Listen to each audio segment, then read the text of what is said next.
യൂട്യൂബിന് വിട. സൂര്യയിലെ എല്ലാ പരമ്പരകളും സംരക്ഷണത്തിന് ശേഷം തികച്ചും സൗജന്യമായി സൺ നെക്സ്റ്റ് ആപ്പ് ഡൗൺലോഡ് ചെയ്യൂ. കണ്ടാസ്വദിക്കാം നിങ്ങളുടെ പ്രിയ പരമ്പരകൾ.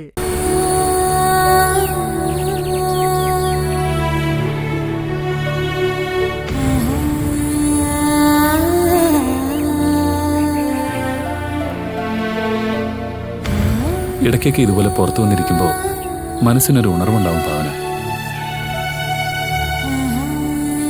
ഇനി നോക്കിക്കോ, തന്നെ ഞാൻ ഇതുപോലെ പാർക്കിലും ബീച്ചിലും ഒക്കെ കൊണ്ടുപോകും. അപ്പം നമ്മുടെ പഴയ ഓർമ്മകൾ മനസ്സിലേക്ക് ഓടിയെത്തും. തന്നിലേക്ക് മാറ്റങ്ങൾ ഉണ്ടാവാൻ ചിലപ്പോൾ അത് സഹായമാവും. എനിക്ക് വേണ്ടി നീ എന്തൊക്കെയാ സൂര്യ ചെയ്യുന്നത്? ഈശ്വര, ഈ സൂര്യയാണല്ലോ ഞാൻ എൻ്റെ ജീവിതത്തിൽ നിന്നും വലിച്ചെറിയാൻ നോക്കിയത്. എന്താടോ പെട്ടെന്നൊരു ഭാവമാറ്റം? ഞാൻ പുറത്തൊക്കെ കൊണ്ടുപോകാന്ന് പറഞ്ഞത് ഇഷ്ടപ്പെട്ടില്ലേ? ഒരിക്കലും ഞാൻ അങ്ങനെയൊന്നും ചിന്തിക്കില്ല സൂര്യ.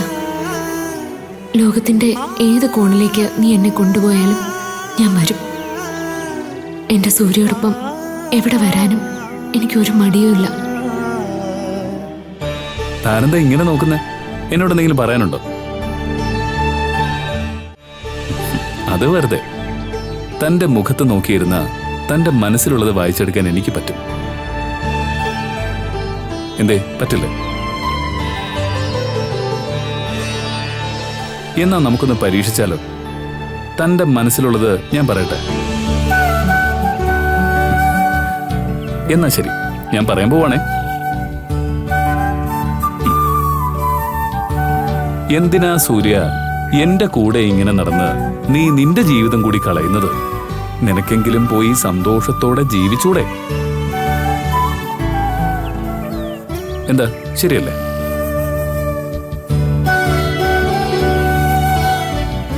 പിണങ്ങിയോ? ഞാൻ വെറുതെ തന്നെ ഒന്ന് ടെസ്റ്റ് ചെയ്ത് നോക്കിയതാ. പിണങ്ങണ്ട.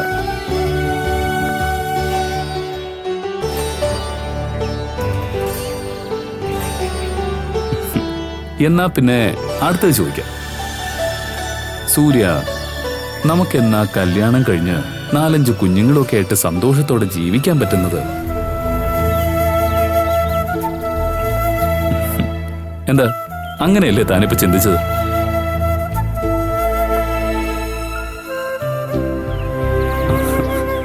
ഒരല്പം ആരോഗ്യം ഉണ്ടായിരുന്നെങ്കിലേ താനിപ്പോ എന്റെ ഷേപ്പ് മാറ്റിയാനെ. ഇതൊക്കെ തന്റെ മനസ്സിനെ ഒന്ന് ഉണർത്താൻ ഞാൻ വെറുതെ പറഞ്ഞതാ ഭാവന. താൻ നോക്കിക്കോ, എത്രയും വേഗം തന്നെ കൊണ്ട് ഞാൻ സംസാരിപ്പിക്കും. തന്നെ എണീപ്പിച്ച് നടത്തുകയും ചെയ്യും. എന്റെയും ആഗ്രഹം അത് തന്നെയാ സൂര്യ. ഇങ്ങനെ ഒരേ ഇരിപ്പിരുന്നുകൊണ്ട് എന്റെ കുടുംബത്തിന്റെ അവസ്ഥ കാണാൻ എനിക്കാവുന്നില്ല. ഈശ്വര, ഇനി എന്നെ നീ പരീക്ഷിക്കല്ലേ. എത്രയും വേഗം എന്റെ കൈകാലുകൾക്കും നാവിനും നീ ശക്തി തരണേ. പാവ എന്റെ സൂര്യയെ നീ കൂടുതൽ ബുദ്ധിമുട്ടിക്കല്ലേ. എന്താ, ഞാൻ പറഞ്ഞാൽ നടക്കുമെന്നാണോ ആലോചിക്കുന്നത്? നടക്കും ഭാവന. എനിക്ക് ആ കാര്യത്തിൽ 100% ഉറപ്പുണ്ട്.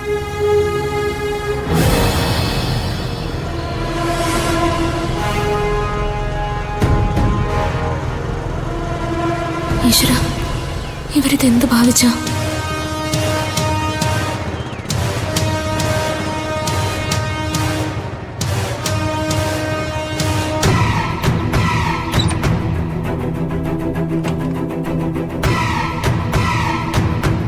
ചേച്ചി, ചേച്ചി പേടിക്കണ്ട ചേച്ചി. ചേച്ചിയുടെ വാക്കുകൾ ഞങ്ങൾ ഒരിക്കലും തെറ്റിക്കില്ല. ചേച്ചിയുടെ അസുഖം ഭേദമായി വന്നിട്ട് മാത്രമേ ഞങ്ങൾ എന്തും തീരുമാനിക്കൂ, അതും ചേച്ചിയുടെ അനുവാദത്തോടെ. നിങ്ങളിപ്പോ എവിടുന്നാ വരുന്നത്? ഞാൻ ടൗണിലേക്കൊന്ന് പോയതാട്ടാ. വഴിക്ക് വെച്ചാ ഇവളെ കണ്ടത്. ചേച്ചിയെ കാണുന്ന പറഞ്ഞപ്പോ ഒപ്പം കൂട്ടിയതാ.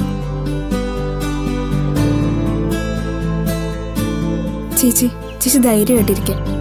എത്രയും വേഗം ചേച്ചിക്ക് ഭേദമാവും. അരുന്ധതി, നീ എപ്പോ വന്നു? ഞാനിപ്പോ വന്നേ ഉള്ളൂ. ചേച്ചി, ഞാൻ ഇപ്പൊ വരാവേ. ഏട്ടാ, ഞാനിപ്പോ വരാം. ഓ ആയിക്കോട്ടെ, ധൃതിയൊന്നും വേണ്ട, പതുക്കെ വന്നാൽ മതി കേട്ടോ. ഭാവനെ ലക്ഷണം കണ്ടിട്ട് ഭരത്തും അരുന്ധതിയും നമ്മളെ ഓവർടേക്ക് എന്നൊരു സംശയം. തന്റെ വിശ്വാസം തന്നെ രക്ഷിക്കട്ടെ. പക്ഷേ ഞാൻ ഈ പറഞ്ഞതായിരിക്കും നടക്കാൻ പോകുന്നത്. ഓക്കേ, എന്നാലില്ല.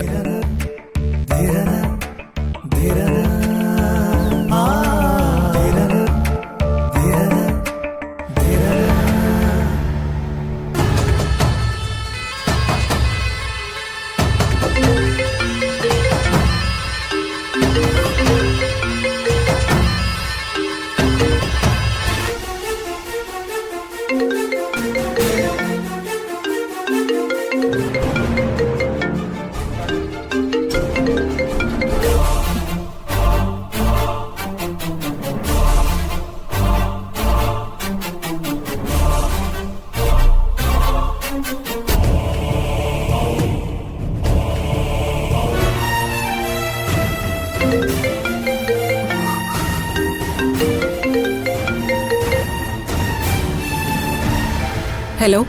എന്താ മാഡം, സാധാരണ എന്റെ കോള് കണ്ട ഉടനെ അറ്റൻഡ് ചെയ്യുന്നതാണല്ലോ. ഞാൻ പുറത്തായിരുന്നു. പറയൂ ഡോക്ടർ, എന്തിനാ വിളിച്ചേ? ഇതെന്താ മാഡം ഒന്നും അറിയാത്ത പോലെ സംസാരിക്കുന്നത്? ഞാൻ ചോദിച്ച കാശ് വന്നിട്ടില്ല. ഞാൻ തരാനുള്ളതിന്റെ മാക്സിമം തന്നിട്ടുണ്ടല്ലോ ഡോക്ടർ. ഇനി എനിക്ക് അല്പസമയം വേണം. കാശ് എന്തെങ്കിലും വന്നാലല്ലേ തരാൻ പറ്റൂ. കൊള്ളാം, കാശ് വന്നിട്ട് ഞാൻ വിശ്വസിച്ചു. കോടീശ്വരിയായ ജയനിർമ്മലയ്ക്ക് കാശ് വന്നാലേ തരാൻ പറ്റൂ അല്ലേ? ഡോക്ടർ, ഞാൻ പറയുന്നതൊന്ന് മനസ്സിലാക്കണം. എന്റെ പേഴ്സണൽ അക്കൗണ്ടിൽ നിന്നാ ഞാൻ നിങ്ങൾക്ക് കാശ് തന്നിട്ടുള്ളത്. ആ അക്കൗണ്ടിൽ കാശില്ല. അല്ലാതെ കമ്പനി അക്കൗണ്ടിൽ നിന്ന് കാശെടുത്താ അതെന്തിനാണ് എടുത്തതെന്ന് ഞാൻ ബോധ്യപ്പെടുത്തേണ്ടി വരും. അതൊന്നും എനിക്കറിയണ്ട. എനിക്ക് കാശ് കിട്ടണം. നിങ്ങളുടെയൊക്കെ താളത്തിനൊത്ത് തുള്ളാൻ നിന്നപ്പോ എനിക്ക് നഷ്ടപ്പെട്ടത് എന്റെ ജോലിയാ, അറിയോ? അതെന്താ, ഡോക്ടർക്ക് ഭാവനയോട് ദേഷ്യമൊന്നും ഇല്ലായിരുന്നോ? ഡോക്ടർ ഞാൻ പറയാതെ തന്നെ ഭാവനയ്ക്കെതിരെ നീക്കങ്ങൾ നടത്തിയിരുന്നല്ലോ.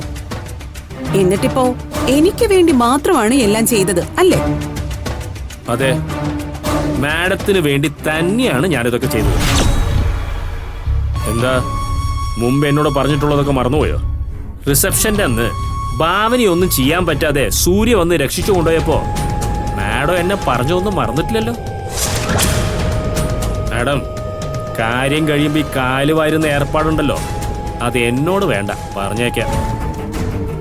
ദേ, ഞാനൊരു കാര്യം പറഞ്ഞേക്കാം. അക്കൗണ്ടിൽ കാശുണ്ടോ ഇല്ലയോ അതൊന്നും എനിക്കറിയേണ്ട കാര്യമില്ല. എനിക്ക് കാശ് കിട്ടണം.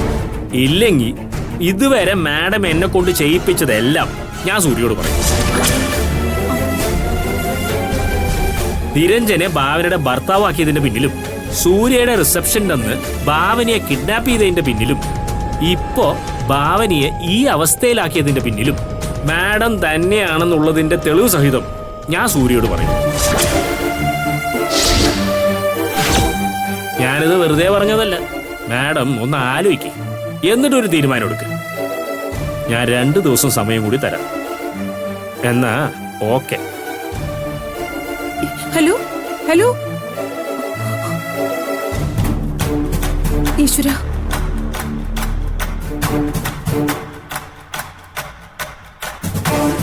എന്നോടാണ് കളി. ജയനിർമ്മല മാഡം, എനിക്ക് കിട്ടിയ തുറുപ്പ് ചീട്ടാണ് നിങ്ങൾ. മാക്സിമം ഈടാക്കാനുള്ളത് ഈടാക്കിയിട്ട് ഞാൻ നിങ്ങളെ വിടും.